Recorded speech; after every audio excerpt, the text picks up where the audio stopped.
नमस्कार दोस्तों। स्वागत है आपका एक बार फिर अपने YouTube चैनल एचपीजी की स्टडी में। गाइस कैसे हो आप सब लोग? आई होप आप सब अच्छे होंगे और खूब सारी मैथ भी कर रहे होंगे।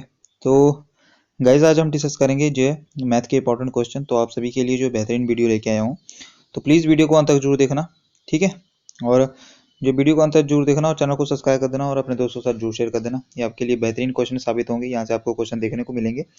क्वेश्चन सेम डाटा नहीं होगा, क्वेश्चन आगे पीछे भी आ सकता है, पर आपको जो है मैं प्रैक्टिस करवा रहा हूँ क्वेश्चन, वहां से बाहर आपको कुछ नहीं आएगा, ठीक है। तो आइए जो क्वेश्चन नंबर 1 स्टार्ट करते हैं। तो पहला क्वेश्चन गाइस हमारे पास जो 60 मीटर मीटर प्रति सेकंड की गति से जो है 4200 मीटर की दूरी तय करने में कितना मिनट लगेगा, ठीक है।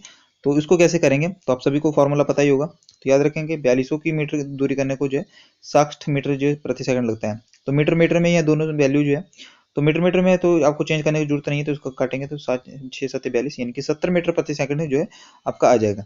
पर हमारे पास जो मिनट में इसका आंसर पूछा है तो 70 मिनट आ जाएगा, 70 आ जाएगा। तो हमारे पास 60, इससे 60 से डिवाइड कर देंगे तो ये 0 से 0 कट जाएगा। तो 7/6 इसका राइट आंसर हो जाएगा। ऑप्शन नंबर बी इसका बिल्कुल राइट आंसर हो जाएगा हमारे पास, ठीक है। नेक्स्ट क्वेश्चन गाइस हमारे पास जो है ए किसी काम को 12 दिन में पूरा करता है, जबकि जो है बी इसी काम को जो है 20 दिनों में पूरा करता है। यदि दोनों इस पर जो एक साथ कार्य करते हैं तो वो एक इस कार्य को पूरा करने में कितना समय लगेगा। तो ए अगर 12 दिन में करता है तो बी उसको जो है 20 दिनों में करता है। तो आपको एलसीएम लेना है इनका। तो एलसीएम कितना आ जाएगा, 60 आ जाएगा इनका एलसीएम, ठीक है। तो एलसीएम आ जाएगा, एलसीएम तो होता है ना आपको निकालने, बच्चे थोड़ी ना हो आप, ठीक है। एलसीएम तो होता है ना। तो उसको जो एलसीएम निकालेंगे तो इसका जो एफिशिएंसी निकालेंगे तो 12 से काटेंगे 5, तो 12 से कितना आ जाएगा, 12 5 60 आ जाएगा, ठीक है। और 20 से काटेंगे 60 को तो 20 कितना आ जाएगा, 20 3 60 आएगा। तो ए की एफिशिएंसी कितनी आएगी, 5 आ गई। बी की एफिशिएंसी कितनी आएगी, 3 आ गई। यानी कि एक दिन का कार्य कितना करता है, ए 5 दिन, और बी एक दिन में कार्य कितना करता है, 3 करता है। तो हमारे से पूछा है कि दोनों अगर एक साथ कार्य करें तो पूरा काम करने में कितना समय लगेगा। तो पूरा काम हमारे पास कितना है, 60 है। और अगर दोनों मिल जाए साथ में तो कितना हो जाएगा, 8 आ जाएगा। अगर दोनों मिल जाएंगे तो काटा मीटी में चौक कितना आ जाएगा, तो 8 7 56 हो जाएगा, ठीक है। और 8 7 56 4/8 आ जाएगा। तो 4 × 4 4, इसका सही आंसर कितना आ जाएगा, तो ऑप्शन नंबर सी इसका राइट आंसर हो जाएगा। 7.5 दिन लगेंगे उन दोनों को काम करने पूरा करने में, ठीक है। नेक्स्ट हमारा क्वेश्चन है, यानी कि ऑप्शन क्वेश्चन नंबर 2, यदि ए किसी काम को 8 दिन में करता है, बी उसी काम को 16 दिन में करता है, जबकि सी उसी काम को 80 दिन में करता है, तो एक साथ कार्य करते हुए कितना समय लगेगा उनको एक साथ कार्य करते हुए। यानी कि इसमें भी आपको जो एलसीएम लेना है। तो ए किसी काम को 8 दिन में करता है, बी किसी काम को 16 दिन में करता है, सी किसी काम को जो 80 दिन में करता है। तो आपका एलसीएम सीधा आ जाएगा 80 आ जाएगा, ठीक है। 8 से काटेंगे तो 10 बार आ जाएगा। ए की एफिशिएंसी 10 आ जाएगी, बी की एफिशिएंसी कितनी आ जाएगी, 5 आ जाएगी, और इसकी सी की कितनी आ जाएगी, 1 आ जाएगी। हमारे से पूछा है कि जो है एक साथ कार्य करते हैं अगर, तो वो कितने इस पूरे कार्य को कितना समय लगेगा। तो 10 5 कितना हो गए, 15 हो गए, एक 16 हो गए। यानी कि जो तीनों अगर जो इकट्ठे मिल गए तो 16 काम करेंगे, तो 80 कार्य को कितने दिन में करेंगे। तो 16 से काटेंगे, 16 5 80 हो जाएगा। यानी कि 5 दिन में पूरा कर देंगे ये पूरे कार्य को। ऑप्शन नंबर ए इसका राइट आंसर हो जाएगा। बिल्कुल इजी क्वेश्चन है, ऐसे क्वेश्चन आएंगे आपके लिए, ठीक है। नेक्स्ट हमारा क्वेश्चन है गाइस हमारे पास, यदि कि एक कक्षा के छात्रों को औसत वजन जो 15 तथा दूसरी कक्षा के छात्रों का औसत वजन 30 हो, तो पहली कक्षा से दूसरी कक्षा के छात्रों का अनुपात जो है ज्ञात करो यदि दोनों कक्षाओं के छात्रों का औसत वजन 25 हो। तो ये आपके लिए सीधा इसका जब आपको याद रखें ऐसा क्वेश्चन आपको देखने को मिला तो सीधा उसमें जो है मिक्सचर एंड एलिगेशन का कंसेप्ट उसमें लगा देना है आपको। तो यहाँ पे पूछा है कि अगर एक कक्षा का औसत वजन 15 है, दूसरी का 30 है, तो ओवरऑल औसत कितना है, 25 है। तो इनको आपस में डिफरेंस लेना है आपको। तो कितना आ जाएगा, यहाँ पे 10 आ जाएगा, और यहाँ पे डिफरेंस कितना आ जाएगा, 5 आ जाएगा। 25 और 30 का डिफरेंस, तो 5 से काटेंगे 5 एकम 5, 5 से काटेंगे इसको तो 1:2 इसका राइट आंसर आ जाएगा। तो 1:2 इसका right answer, option number A इसका बिल्कुल सही आंसर हो जाएगा, ठीक है। आई होप आपको इसमें कोई कंफ्यूजन नहीं हुई होगी। बिल्कुल इजी क्वेश्चन है, बच्चे को भी पता आ जाएगा, ठीक है। नेक्स्ट हमारा क्वेश्चन है, लड़कियों की औसत वजन जो 15 है तथा लड़कों का औसत वजन जो है 30 है। तो पहले गर्ल्स और बॉयज, ठीक है, गर्ल और बॉयज का औसत जो है, गर्ल्स का कितना है 15 है, बॉयज का कितना है 30 है, औसत ओवरऑल वजन कितना है 25 है। तो ये भी हमारे पास जो यही क्वेश्चन है।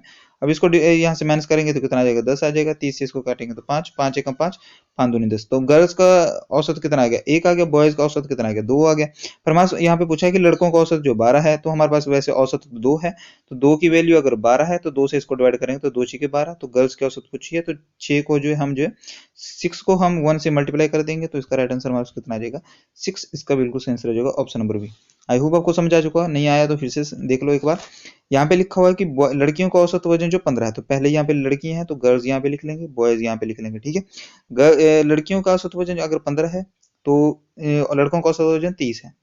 अगर इनका जो ओवरऑल वजन कितना है 25, तो आपको मैंने अभी करके बताया, तो इनका जो कितना आ जाएगा, यहाँ पे 10 आ जाएगा। ये 30 से इसको काटेंगे तो 5, तो इसका अनुपात कितना आ जाएगा, 1:1:2 आ जाएगा। ठीक है, और यहाँ पे बोला है कि आगे पूछा है कि यदि लड़कों की संख्या 12 है पर हमारे पास कितनी है, बॉयज की संख्या 2 है। ये बोल रहा है 12 है तो 2 की संख्या 12 के बराबर, 2 से काटेंगे इसको 6 बार। हमारे पास लड़कियों की संख्या कितनी होगी, तो 6 की वैल्यू 1 के बराबर, तो 6 गुना 1 कर देंगे तो 6 एकम 6 answer, right answer option number B बिल्कुल सही आंसर हो जाएगा। नेक्स्ट हमारा क्वेश्चन है जो नंबर सिस्टम से, आपको बताना है कि प्लेस वैल्यू 5 की कितनी प्लेस वैल्यू, स्थानीय मान बताना आपको। तो स्थानीय मान और फेस वैल्यू, ये प्लेस वैल्यू और फेस वैल्यू से ये ऐसा क्वेश्चन भी आ सकता है एग्जाम में, तो याद रखेंगे स्थानीय मान इसमें पूछा, प्लेस वैल्यू कितनी होगी। तो यहाँ पे देखना आपको कि 5 कहाँ पे है, तो 5 आपका जो है ये बैठा 5 आपका। ठीक है, तो 5 के बाद आपको देखना कि आपके पास कितनी जीरो है, आप कितने अंक है उतनी जीरो आपको लगा देनी है। तो 5 के बाद आपको 1 2 3 4 यानी कि 4 अंक है तो 4 जीरो लगा देनी है, पहले 5 लिखना है, 4 जीरो और लगा देनी है आपको, 3 होगी 4 होगी, तो ऑप्शन नंबर सी बिल्कुल सही आंसर हो जाएगा। बिल्कुल इजी क्वेश्चन है। आपको नेक्स्ट क्वेश्चन हमारे पास बताना है कि संख्या का जो है डिफरेंस बताना आपको, 7 और 3 के स्थानीय मानों के बीच का अंतर। तो 7 का जो कितना है, तो 7 का जो यहाँ पे देखेंगे 7 का स्थानीय मान देखना है कि 7 के बाद कितने अंक है, 1 2 3 यानी कि यहाँ पे 1 2 3 आ जाएगा। और आपको 3 के स्थानीय मान का अंतर बताना, अंतर यानी कि माइनस लगेगा, तो 3 का यानी कि 3 के बाद कितना अंक है, 1 अंक है, तो 3 का 1 जीरो लग जाएगी, तो माइनस करेंगे तो कितना आ जाएगा 6970 आंसर आ जाएगा इसका, ऑप्शन नंबर डी बिल्कुल सही आंसर हो जाएगा। तो कैसा भी क्वेश्चन आ जाए आपको जो है हार नहीं मानिए, क्वेश्चन आपको सॉल्व करके ही मानना है। ठीक है, ऐसे आपको आना नहीं है, क्वेश्चन कर सॉल्व करके ही आपको आना है। ठीक है, नेक्स्ट क्वेश्चन गाइस हमारे पास जो आपको बताना है, the greatest number of 4 digit which is divisible by 12 15 18 and 27। आपको बताना है कि 4 अंकों की सबसे बड़ी संख्या कौन सी है जो 12 15 18 से और 27 से विभाजित हो जाती है। तो आपको सभी को जो पहले मैंने ये क्वेश्चन पहले भी करवाया हुआ था, तो आपको इसका राइट आंसर क्या हो जाएगा, तो 12 15 18 और 27 का आपको जो है एलसीएम लेना। इसके मैं आपको 2 तरीके बताऊंगा इस क्वेश्चन को करने को, एक आपको स्मार्ट अप्रोच बताऊंगा और एक ये आपके लिए जो उन बच्चों को हो जाएगा जिनको जो है बेसिक जो करना होता है, बेसिक से क्वेश्चन करने होते हैं। ठीक है, तो 12 15 और 18 और 27 का आपको एलसीएम लेना है, तो इसका एलसीएम कितना आ जाएगा हमारे पास 540 आ जाएगा। आपको जो पता होना चाहिए कि 540 का एलसीएम कैसे निकालते हैं, मैं एलसीएम निकाल के ये नहीं बताऊंगा, सीधा आपका एलसीएम जो 540 आ जाएगा। ठीक है, अब आपको पता है कि 4 अंकों की सबसे बड़ी संख्या है, तो 4 अंकों की सबसे बड़ी संख्या कौन सी है, 9999 है। 9999 को जब हम 540 से इसको डिवाइड करेंगे तो 540 से 540 एकम 540 होता है। ठीक है, ठीक है, तो इसको जब माइनस करेंगे तो यहाँ पे कितना आ जाएगा हमारे पास जो 540 से जब इसको माइनस करेंगे तो 45, यहाँ पे माइनस करके कितना आ जाएगा 45 से 99 आ जाएगा। ठीक है, 45 से 99 आ जाएगा। यहाँ पे थोड़ा सा और करते हैं ऊपर, यहाँ पे आपको नहीं आएगा, यहाँ पे 9999 को जब हम जो 400 कितने से भाग करना, 540 से भाग करना था, तो 540 से कम 540, तो हमारे पास माइनस करके कितना आया हमारे पास जो है, तो हमारे पास 45 कितना आ जाएगा माइनस करके 459 आ जाएगा। 9 एक और नीचे उतारा 9, तो उसको फिर से डिवाइड करेंगे तो कितनी बार डिवाइड जाएगा, ये 8 बार जाएगा, तो कितना आ जाएगा 4320 आ जाएगा। ठीक है, जब इसको माइनस करेंगे तो हमारे पास कितना आ जाएगा 279 माइनस करके हमारे पास शेषफल आ जाएगा। ठीक है, कितना आ गया 2979 हमारे पास जो शेषफल आ गया। जो हमारे पास शेषफल आया तो उसको जो है 999 जो शेषफल आया उसको जो हम जो है उसको माइनस कर देंगे, किससे किससे माइनस कर देंगे हम उसको, तो उसको जो है जब हम माइनस कर देंगे 9999 से, तो कितना आ जाएगा 279 हमारे पास आया था ना, मैं इसको तो इसको माइनस करेंगे तो कितना आ जाएगा 7 2।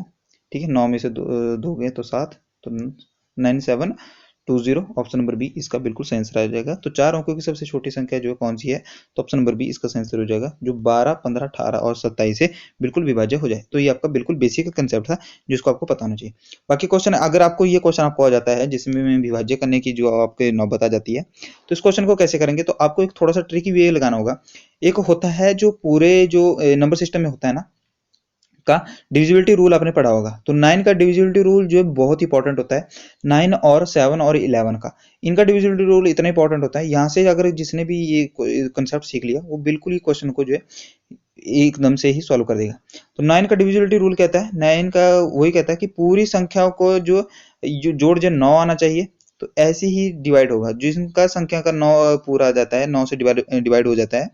ठीक है, टोटल करके जो 9 के पहाड़े में आता है वो सारी संख्या 9 से डिविजिबल हो जाती है। ठीक है, तो आइए देखते हैं 9 से कौन कौन डिविजिबल होता है, क्योंकि यहाँ पे जो 27 है, तो 27 है यानी कि 9 इसका 9 भी आया होगा 3 भी आया होगा, तो 9 का डिविजिबिलिटी यहाँ पे देख लेते हैं। तो 9 एक 9 चला गया, दूसरा 9 चला गया, 6 बच गया, तो ये नहीं होगा। यहाँ पे दूसरी तीसरी संख्या देख लेते हैं, 9 चला गया, ये भी चला गया 9, 3 बच गया, 3 डिवाइड नहीं होता। ठीक है, 9 से 3 डिवाइड नहीं होता।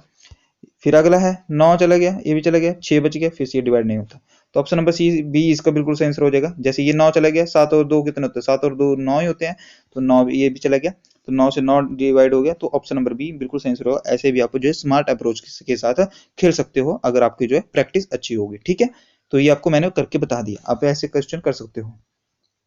गाइस ये मोस्ट इंपॉर्टेंट क्वेश्चन है, ये एग्जाम आपके, ये क्वेश्चन जो आपके पुलिस के एग्जाम में भी पूछा गया था। अगर आप जो है विश्वास नहीं करते हो तो पुराने पुलिस का पेपर जाके चेक कर लीजिए, ऐसा क्वेश्चन आपके पुलिस के पेपर में पूछा गया था, ठीक है। तो कहीं आपको ये भ्रम रह जाएगी क्वेश्चन कैसी कैसी लेवल के आते हैं, तो ऐसा क्वेश्चन भी आपके एग्जाम में पूछे जाते हैं। 12 मीटर लंबे, 9 मीटर चौड़े और 8 मीटर ऊंचे कमरे की रखी जाने वाली सबसे लंबी छड़ की लंबाई क्या होगी? तो आपको बताना है 27 मीटर, 19 मीटर, 17 मीटर या 13 मीटर। सही आंसर क्या हो जाएगा गाइज इसका? तो 12 मीटर लंबे और 9 मीटर चौड़े और 8 मीटर ऊंचे कमरे की जो है, तो इसका एक फॉर्मूला तो सभी को पता होगा, अंडर रूट में जो है A square plus B square plus C square, ठीक है, सी का स्क्वायर। तो बस आपको ये फॉर्मूला पुट करना है तो आपका आंसर आ जाएगा। तो देखेंगे ए स्क्वायर कितना है, 12 का स्क्वायर कितना होता है 144 होता है, प्लस 9 का स्क्वायर कितना होता है 81 होता है, और प्लस 8 का स्क्वायर कितना होता है 64 होता है, ठीक है। जब इसको सॉल्व करेंगे तो हमारे पास अंडर रूट पे कितना आ जाएगा 289 हमारे पास अंडर रूट पे आ जाएगा। जब इसको अंडर रूट 289 जो किसका स्क्वायर होता है अंडर रूट होता है तो 17 का होता है। तो ऑप्शन नंबर इसका राइट आंसर क्या हो जाएगा? ऑप्शन नंबर सी बिल्कुल सही आंसर हो जाएगा। 17 मीटर, बिल्कुल ईजी क्वेश्चन था। बस आपको जो है फॉर्मूला याद होना चाहिए। फॉर्मूला आपको क्या होगा, जो है A square plus B square plus C square, ठीक है, याद रखेंगे, ये आपका फॉर्मूला होता है, ठीक है। आई होप आपको क्लियर हो गया होगा। तो आइए नेक्स्ट क्वेश्चन देख लेते हैं हमारे पास। जो आपको बताना है गाइस कि दो व्यक्तियों की आयु की जो है, दो व्यक्तियों की आयु में जो 16 वर्ष का अंतर है, यदि 6 वर्ष पहले बड़े की आयु छोटे वाले की आयु की 3 गुनी है। यहाँ पे थोड़ा सा मैंने रुक के क्यों बोला, क्योंकि ये मोस्ट इंपॉर्टेंट लाइन है, यहाँ से क्वेश्चन सॉल्व होगा। तो यहाँ पे बोला कि 6 वर्ष पहले जो है बड़े की आयु छोटे वाले की आयु की 3 गुनी थी, तो बड़े की वर्तमान आयु क्या होगी? तो हमारे को इसको कैसे सॉल्व करते हैं, तो आइए देखते हैं इसको कैसे सॉल्व करेंगे। यहाँ पे इसको ऊपर कर देते हैं थोड़ा सा, तो इसको कैसे सॉल्व करेंगे आइए गाइस देखते हैं। यहाँ पे हमारे पास पूछा कि दो व्यक्तियों की आयु का अंतर कितना है, यानी कि एक्स और वाई दो व्यक्ति हैं, इनका अंतर जो कितना है 16 है। अगर इनका 16 है तो यानी कि इसमें पूछा कि यदि 6 वर्ष पहले, यानी कि 6 वर्ष पहले, मैंने आपको पहले बोला था कि वर्तमान में ये बैठा वर्तमान, वर्तमान से 6 वर्ष पहले गए हम जो है, तो बड़े की आयु यानी कि एक्स बड़ा है वाई छोटा है, ठीक है। तो बड़े की आयु छोटे की आयु की 3 गुनी है, तो छोटा ये है, इसकी आयु की 3 गुनी है, तो 3:1 आ गया। हमारे पास बोला है कि इनकी आयु का डिफरेंस 16 है, तो हमारे पास डिफरेंस कितना है? डिफरेंस तो सेम ही रहेगा ना, आज से 50 साल पहले चाहे चले जाए, आज से जो है 10 साल पहले चले जाए, डिफरेंस तो सेम ही रहेगा ना। ऐसा थोड़ी ना होगा कि अगर आप आज जो है अपने 2 साल के हो तो अपना आपका भाई आपको जो 2 साल बाद आपके बराबर का जो क्या हो जाएगा, नहीं होगा ना। तो बराबर डिस्टेंस रहेगा। तो यहाँ पे डिस्टेंस कितना 2 का है, 2 की वैल्यू कितनी है 16 है, तो 2 का डिफरेंस हमारे पास है, तो असल में जो डिफरेंस कितना दिया गया 16 का दिया गया। तो 2 एकम से इसको काटेंगे तो 2 8 16, ठीक है। तो हमारे पास 8 आ गया, तो 8 3 24, एक्स की वैल्यू, एक्स की उम्र कितनी आ गई हमारे पास जो 24 आ गई, ठीक है। और ये वाई की उम्र कितनी आ गई 8 आ गई, ठीक है। वाई की उम्र कितनी आ गई हमारे पास 8 आ गई, और एक्स की उम्र कितनी आ गई 24 आ गई। ये आई हमारे पास 6 वर्ष पहले। हमारे से पूछा कि बड़े की वर्तमान, वर्तमान पूछी, यानी कि 6 वर्ष हमें आगे जाना पड़ेगा। तो वर्तमान बड़े की उम्र कितनी है 24 है, 24 को अगर 6 हम ऐड करेंगे तो वर्तमान में पहुंच जाएंगे, तो 24 जमा 6 30 हो जाएगा। तो आई होप आपको ये क्वेश्चन आना चाहिए। तो ऑप्शन नंबर ए इसका बिल्कुल सही आंसर हो जाएगा 30 ईयर, ठीक है। कंफ्यूजन नहीं होना, बिल्कुल इजी तरीके से मैंने आपको समझाया है। अगर आपको फिर से समझ नहीं आ रहा तो एक्स माइनस वाई की हमारे पास डिफरेंस दिया है 16 वर्ष, ठीक है, 16 वर्ष हमारे पास डिफरेंस दिया है, ठीक है। और इनसे पूछा है कि बड़े की उम्र जो है छोटे से 3 गुनी है, तो यानी कि 6 वर्ष पहले, तो ये वर्तमान बैठा है, यहाँ पे वर्तमान है, तो 6 वर्ष पहले की उम्र बताइए, तो ये 3 गुना है छोटा, माना कि वाई हमारे पास एक्स बड़ा है, तो ये हमारे पास जो है, तो इनका डिफरेंस हमारे पास 2 दिया है वर्तमान में, इनका कितना, इनका डिफरेंस असल में हमारे पास कितना दिया गया 16 दिया गया है। तो 16 दिया गया, तो यहाँ पे 16 लिख लो, 2 से काटेंगे इसको तो 8 बार आ जाएगा, ठीक है, 2 8 16, तो हमारे पास वर्त एक्स की उम्र आ जाएगी 8 3 24 आ जाएगी, और 8 एकम 8 आ जाएगा। तो वाई की उम्र भी निकलेगी, वाई एक्स की उम्र भी निकलेगी। हमारे पास पूछा कि बड़े की वर्तमान आयु कितनी होगी, तो वर्तमान ये बैठा है, यहाँ पे हम 6 साल पीछे बैठे हैं, तो इसमें 6 ऐड कर देंगे, तो 24 जमा 6 कितने होते हैं 30 होते हैं। तो ऑप्शन नंबर इसका राइट आंसर हो जाएगा। अगर हमसे पूछा वाई की उम्र पूछी होती तो 8 में 6 जमा कर दें तो 14 आ जाता। ये ऐसे इसको क्वेश्चन को करेंगे। तो जैसे कि ये आपके पास क्वेश्चन है, इसको आप स्क्रीनशॉट लेके इसको आंसर आप मेरे को कमेंट सेक्शन में बताएंगे। तो आज का ये आपका अंतिम क्वेश्चन है, सेम इसी को बेस्ड पे क्वेश्चन होगा। जिसको समझ नहीं आया होगा फिर से समझ लेगा, जिसको नहीं आएगा तो फिर से ट्राई करेगा इस क्वेश्चन को, ठीक है। तो गाइस ये थी आपकी वीडियो, कैसी लगी आपको वीडियो कमेंट सेक्शन में जरूर बताना। बेहतरीन तैयारी करते रहिएगा, ठीक है, चैनल को सब्सक्राइब कर दीजिएगा और अपने दोस्तों के साथ जरूर शेयर कर दीजिएगा, ठीक है। धन्यवाद। और शाम को जो है आपके लिए HRTC कंडक्टर की जो है 1 साल की महत्वपूर्ण एक करंट अफेयर के क्वेश्चन आपको करवाए जा रहे हैं, जैसे आपके साथ वादा किया था कि 8 तारीख को आपको वीडियो आएगी तो आएगी, ठीक है। तो शाम को यानी कि 6 या 8 बजे आपकी वीडियो आ जाएगी, तो उसको देखना ना भूलेंगे। धन्यवाद।